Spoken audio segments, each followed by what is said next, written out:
What's up guys? So ano na naman yung ginagawa ko, no? Ano na naman yung ginagawa ko? Nagulat na naman yung mga viewers natin at ready na tayong basin.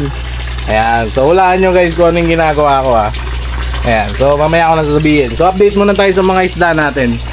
Ayan, so dito tayo ngayon sa Jugos Fish Hub. Ayan. Well, konti lang naman yung bashers natin. Pero syempre, hulaan nyo kung anong ginagawa natin dito. Ayan, bago tayong setup. So, anong gagawin natin dyan? Comment down below. Ayan. Tapos, ayan. So, going back.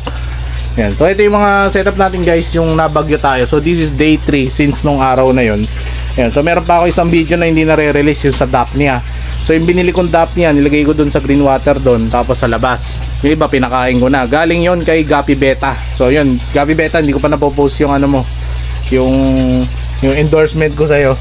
Ayan. So, nakikita nyo dito yung PKBM natin na ginugroom.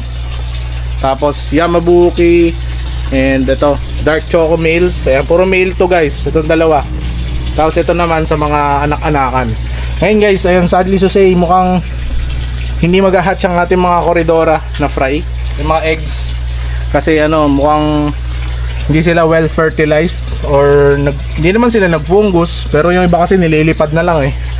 Ayun, hindi ko alam kung dahil sa airstone. Ayun, so yun yung update doon.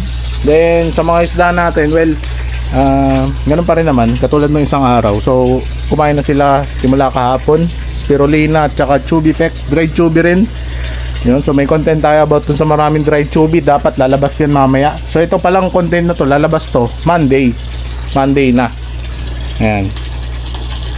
Ito dark choco guys, oh. Kuha na kayo, oh. Yan, so para sa mga nagtatanong, ito naman crystal blue eye. Ayan, so each, pwede kayong bumili nito per piece.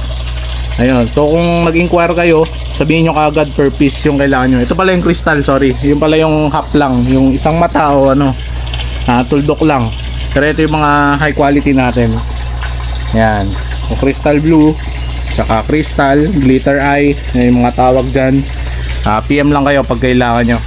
And then, ano ba bang bago natin isda? May bago tayong isda guys. So, ayun, sa dulo yung high pin. So hindi naman siya bagong bago. Nakuha ko to last week yata or Monday or Sunday din.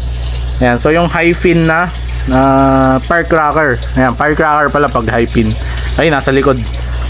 Ayan, so bibreed natin yan. Galing kay Boss Ivan sa Apalit. Apalit yun, tama. Ayan. Comment ka naman boss kung napanood mo to. Ayan, so solid nung mga ano doon, ng mga isda. Sorry, may aso namin. So yun lang guys, so yun lang naman yung bago ngayon. Ito na yung ating bagong tubig. Nagawa natin yan ng Daphnia culture, green water culture muna. Yan, so ito yung pang starter natin ng green water.